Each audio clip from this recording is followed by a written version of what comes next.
That's life. That's life. That's what all the people say. You're riding high in April, shot down in May. But I know I'm gonna change that tune when I'm back on top in June. I said that's life. That's life. And as funny as it may seem, some people get their kicks stomping on a dream. But I don't let it get me down. 'Cause this fine old world, it keeps spinning around. I've been a puppet, a pauper, a pirate, a poet, a pawn and a king. I've been up and down and over and out. And I know one thing, each time I find myself flat on my face, I pick myself up and get back in the race. That's life. Can I help you? Oi, we're gonna be here on business for a week. So, do you have a room I can rent? You want a room? Alright. Have 3 rentable rooms. One of them's already occupied by a man. And the other one you can't rent. It's for couples only. It doesn't look like you would have a girlfriend. And room over here is that's the one for rent at the end of the hall. It's $5 at the end of the week. Alright, I'll pay you at the end of the week then. Oh, and if you want to shower or anything, there's a bathroom right here. I'll bring some towels to your room in just a minute. I need to rustle my jitties.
This is home for a week.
Open up. I have your towels.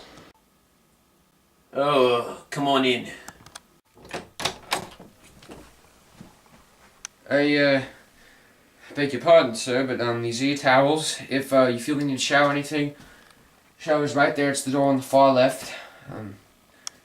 Towels, washcloths, hand towel, anything you need. Oh, and by the way, I didn't quite catch your name. The name's Martin. I'm a businessman. Alright, well that sums up a lot, doesn't it? I'll be downstairs if you need anything, free will to do whatever you want.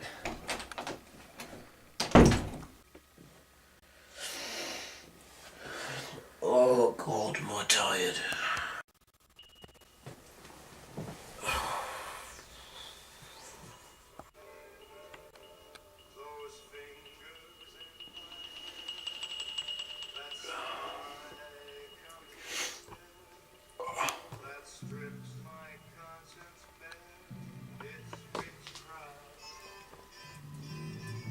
Where'd my jacket go? What's that music coming from? Oh, I need to go to the bathroom.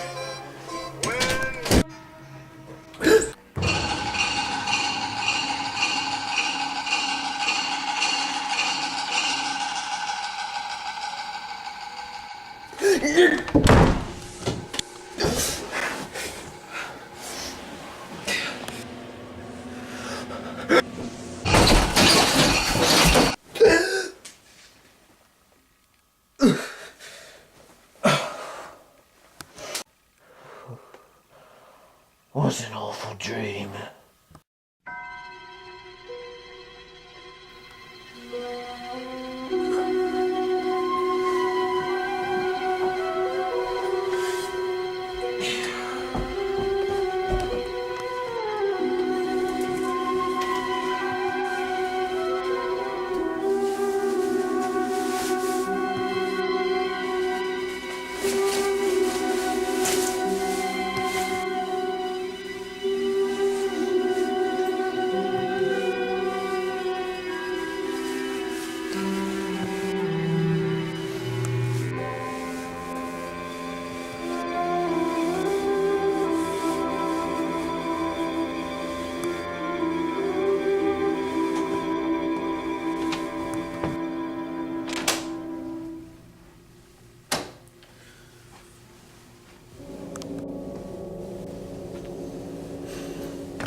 Yes?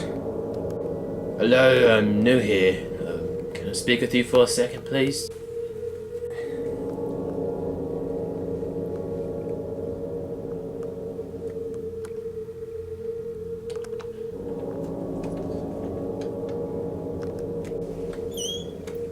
Can I help you?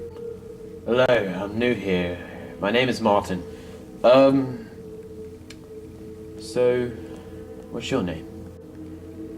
My name? Why...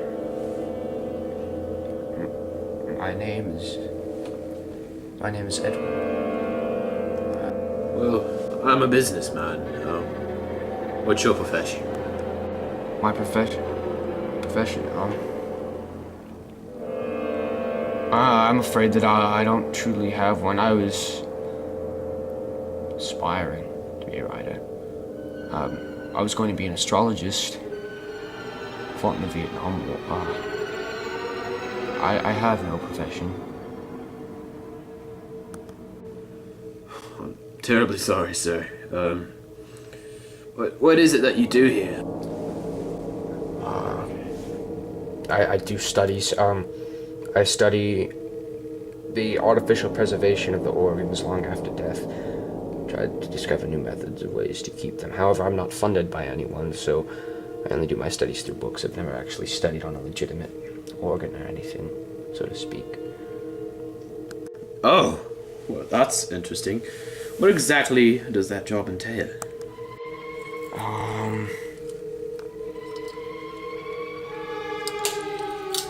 Excuse me, sir, but I'm afraid it's getting late. I prefer to get back to my studies. I'll have to see you later.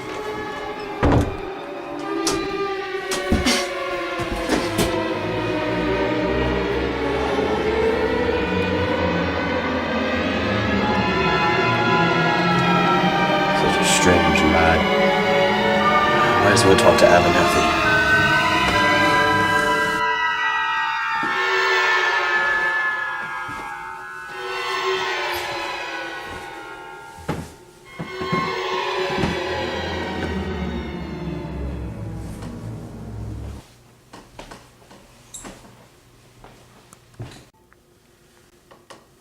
Abernathy. Yes, I'm in here, sir. Would you like some wine?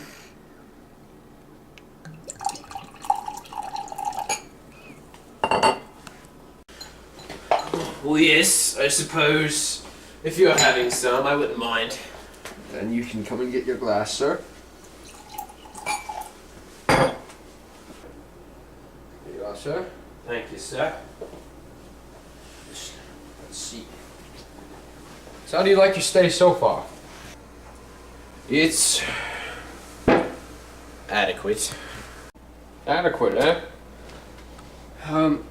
Tell me, Sir Martin, you haven't been talking to that Edwin fellow, have you? Well, briefly, yes.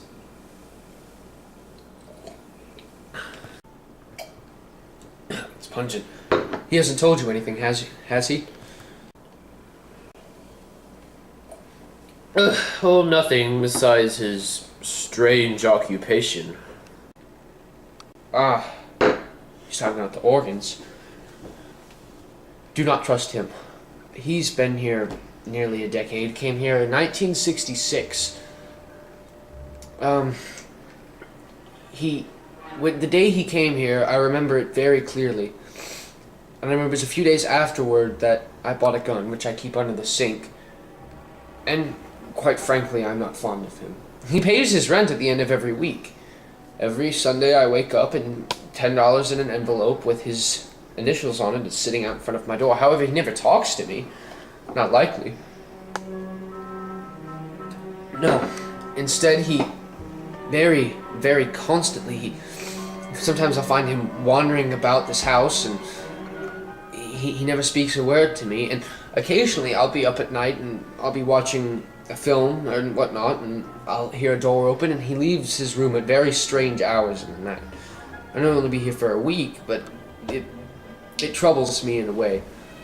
I just haven't had anybody to talk to about it, and of course I couldn't say anything to him. He pays his rent. What do I care what he does, I suppose, but I've kept a gun here because, quite frankly, I'm rather afraid of him. Huh. That's a rather strange lad.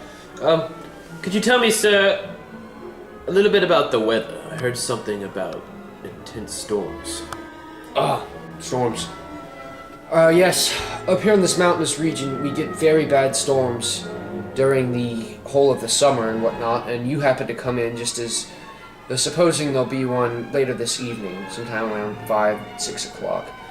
Lucky for you, it's around 10, but what happens is, because I am not rich enough, honestly, to afford a house at the bottom of the hill, what everyone does up here is, because everyone else is rich enough to afford their houses at the bottom of the hill, what they'll do is they pack up their things and they go down there during these terrible storms. I have to stay up here, and I really don't mind. It's just the storms get so terrible and you can't leave, and there's no getting down the road with the construction they're doing on it right now, which is why they forced you to park your car down there and walk up here, which must have been a hassle for you. But there's supposed to be a storm this evening, so if I may be so bold, if you have anything you need to do in town, you should probably finish your wine and go do so, because once that storm comes in, I can promise you that there's no leaving this place.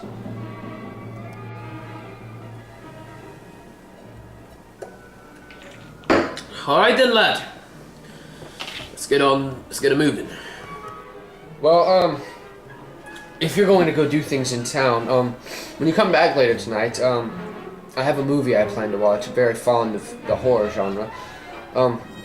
If you're not busy or anything, you can watch it with me if you please. I haven't had visitors here other than Edwin in a long time. I would be delighted. Alright then. I will see you tonight, sir.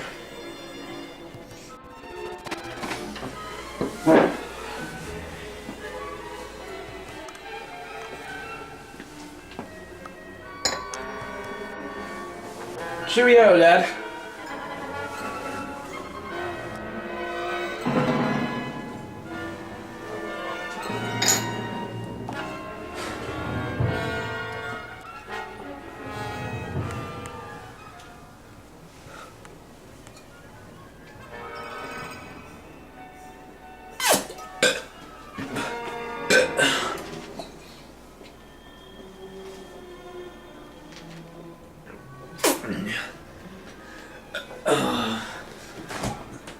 Such a pungent aftertaste.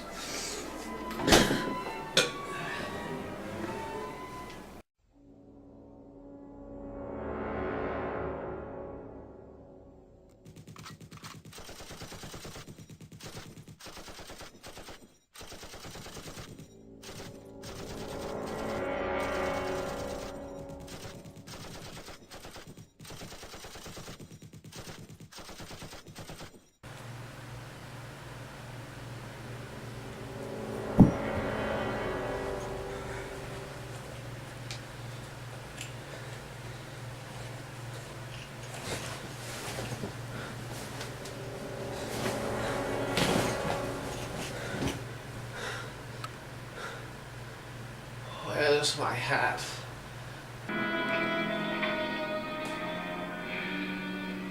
Well, then.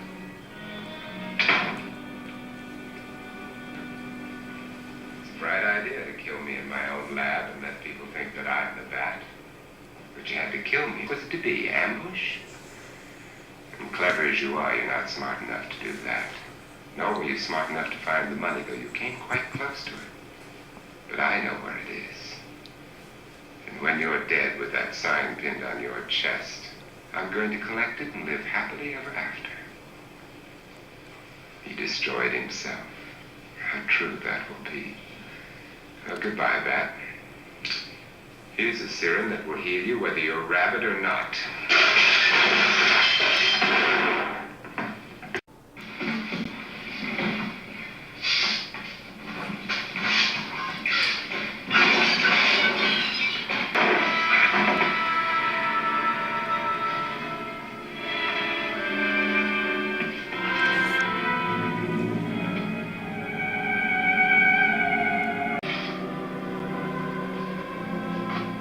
Oh, Vincent.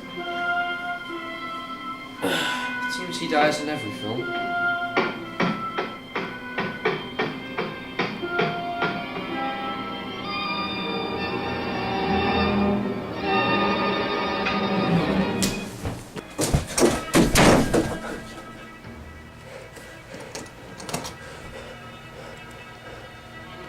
Stop this real quick.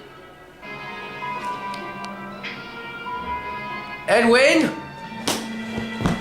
I am sick of this! Edwin! Constantly, day after day, you appear outside and don't have any explanations. Open this door! Edwin! Open this door now or I'll evict you.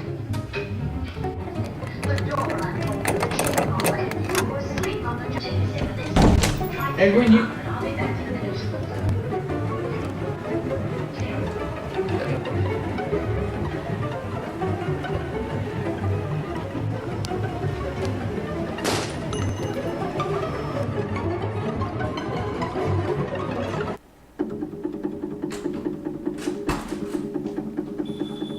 Abernathy? Are you here? You told me you'll watch the movie.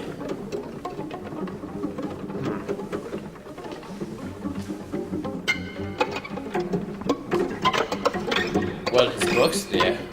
I wonder what Edwin's up to.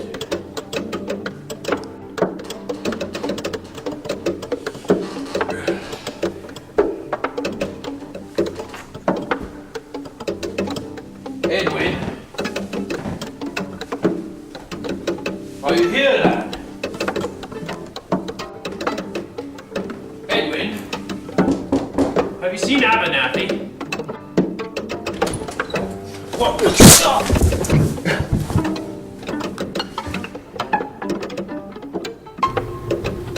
you know, Martin, when you came here, I should have told you. And now you're unconscious. And I'll tell you one thing. I'm not gonna kill you like I killed Abernathy. I won't even bear you the... How do you say? Pleasure of an explanation. Instead, I'm going to have fun with you.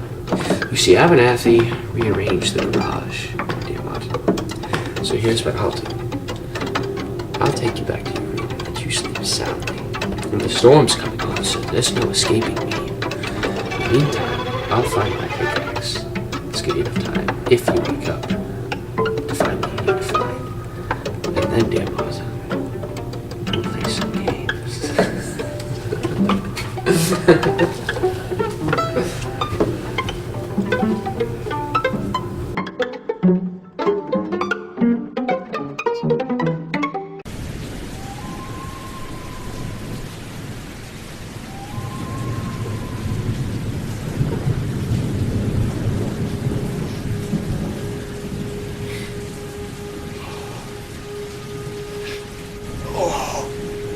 Oh, my head.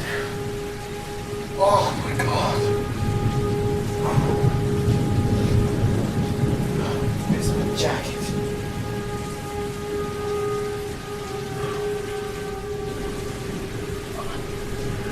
The rain has begun.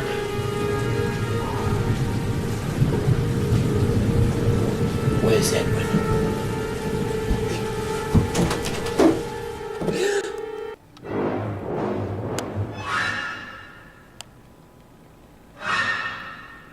Hello, Martin.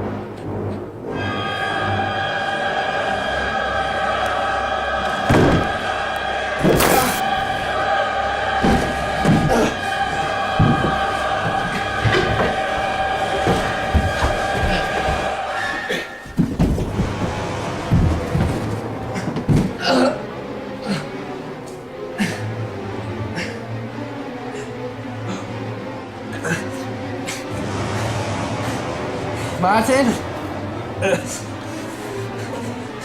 You made a big mistake. Good.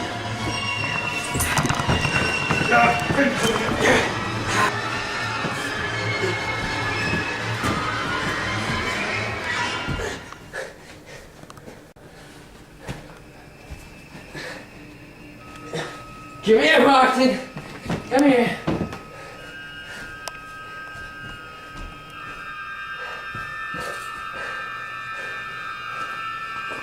Martin, you're in trouble. Come here, come here.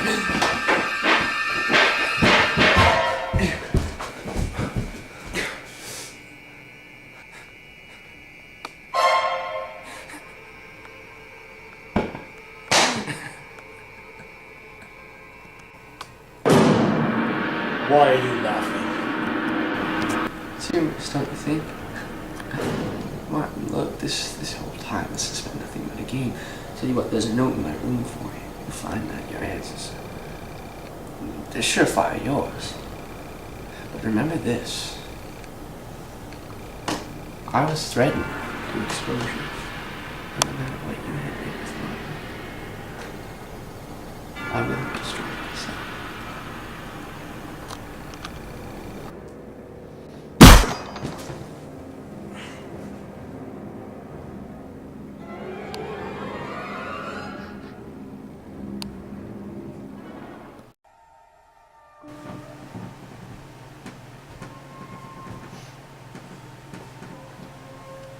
jacket. Nate.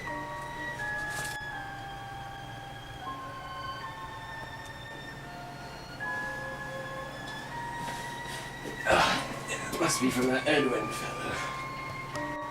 My dearest reader. If something were to occur and harm me, this is all I have in my wake. You must understand the great trouble this brings unto me, and I wholly fear the briefness and the legibility of this note. For you see, I am not only a veteran of the Vietnam War, but I have fought in both world wars. It was easy to have a constant supply of organs there. For where mine began their decay, after a singular decade, as they would always do, I could replace them.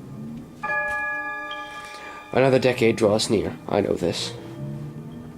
Therein I must do what I must do, just as I have done before, for so many decades subsequent. But you see, I died originally in the year of 1907. And I hope you survive my dastardly assail and decipher this. I honestly do in some grim way. Oh, and remember, Martin, you cannot kill one with what thou ceasest to believe in. Cordially, Edwin W. Maybe Edwin was right. Threatened with exposure. Edwin was his own adversary. And his own demise.